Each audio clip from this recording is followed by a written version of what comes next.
Welcome, seekers of the unknown, to the Shadow Frequency. I'm Chris Beach, your producer for this episode, and tonight we're diving into the eerie depths of Britain's most infamous UFO encounter. Join your host, Matt Wilson, as he unravels the mystery of the Rendlesham forest incident, often called Britain's Roswell. Dim the lights, tune your mind to the strange, and let's step into the shadows. Thanks, Chris. Hey everyone, Matt Wilson here, and welcome to the Shadow Frequency, where we chase the unexplained and shine a light on the shadows. Tonight we're heading to a quiet corner of Suffolk, England, to explore one of the most compelling UFO cases in history, the Rendlesham Forest Incident.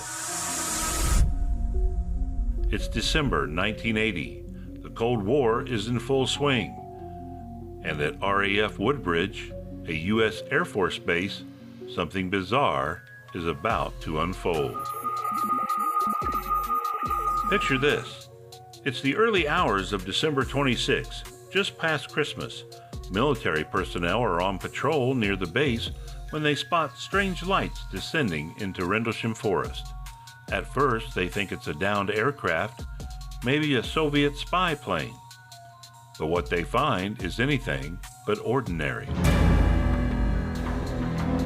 Sergeant Jim Peniston and Airman John Burroughs are among the first to investigate. They describe a triangular craft about 9 feet wide, hovering just above the ground. It's glowing with an eerie metallic sheen covered in strange symbols, like hieroglyphs from another world. Peniston even touches it, says it felt warm, smooth, almost alive. Then poof, it takes off silently through the trees, leaving them stunned.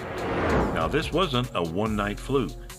2 nights later, on December 28th, more witnesses, including Lieutenant Colonel Charles Halt, the deputy base commander, see lights dancing in the sky.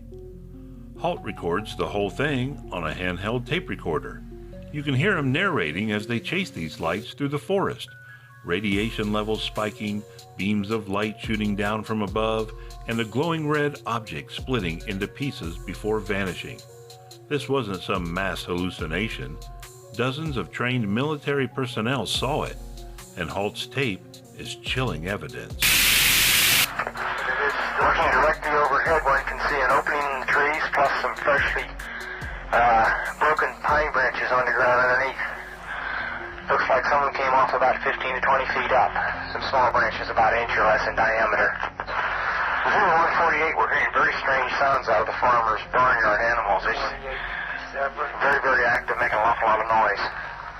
It wasn't a pigmentation. You just saw a light where? Wait, where? Right in this position here, straight ahead, in between the tree. There it is again. Watch, straight ahead off my flash back there. So there it is. Hey, I see it too. What is it? We don't know, sir. So can I get some? Yeah, it's a strange, small red light. Looks to be out maybe a quarter to half mile, maybe further out. I'm gonna switch off. The light is gone now. It was approximately 120 degrees from the site. Is it back again? Yes, sir. So we got the flashlights in. Let's move out to the edge of the clearing so we can get a better look at it. See if we can get the star scope on it. The light's still there, and all the barnyard animals have gotten quiet now. Yeah, we're heading about 110 to 120 degrees from the site out through to the clearing now. Still getting a reading on the meter. About 2 clicks. Maybe count 3 to 4 clicks, getting stronger. So what was it? The official story from the Ministry of Defense says it was just lighthouse beams or a meteor. But here's the kicker. The Orford Ness Lighthouse is 5 miles away, and its beam doesn't match what they saw.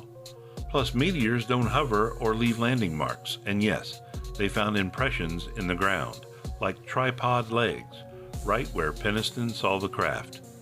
This case has everything: credible witnesses, physical evidence, and the government brushing it off. It's no wonder people call it Britain's Roswell. But was it an alien visitation, a secret military experiment, or something even stranger? We'll dig deeper after a quick break. Stay tuned.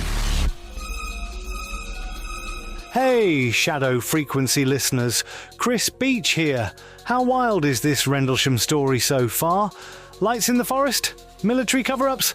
It's got us all wondering what's really out there. Are you Team UFO or Team Skeptic? Stick around because Matt's about to unpack the theories and what happened after.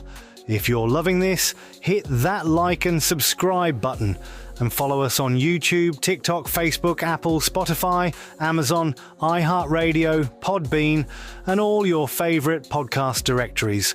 Oh, and big news! We've just launched a Patreon at patreon.com. Shadow Frequency. It's brand new and growing, so check it out. Want to advertise with us? Reach out through Patreon. Back to the shadows in just a sec. Thanks again, Chris.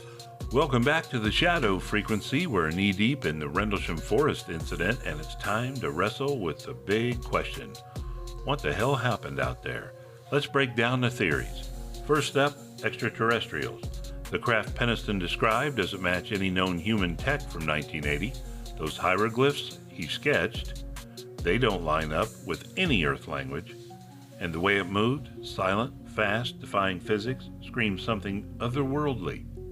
Some even say Penniston got a telepathic download when he touched it.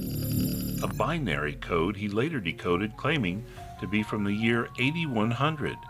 Wild, right? Theory 2, a secret military test. RAF Woodbridge was a Cold War hotspot packed with NATO forces. Maybe this was a prototype drone or stealth craft gone rogue. But if so, why let airmen stumble onto it? And why no paper trail? The US and UK governments have stayed tight-lipped, even after declassifying files that, surprise, don't explain much. Then there's the paranormal angle. Some researchers tie Rendlesham to Suffolk's history of weirdness, ghosts, ancient ley lines, you name it. Could this be a glitch in reality itself? A time slip or interdimensional visitor?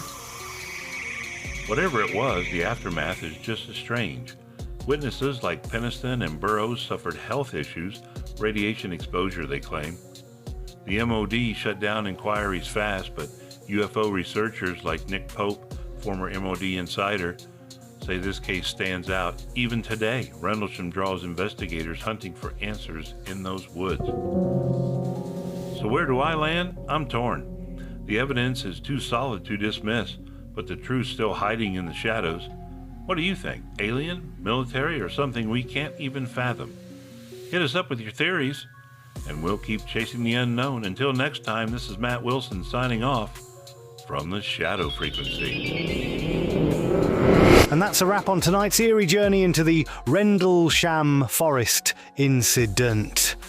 I'm Chris Beach, producer of this Shadow Frequency episode, thanking you for tuning in. If Matt's got your mind buzzing with questions about UFOs and cover-ups, keep the conversation going.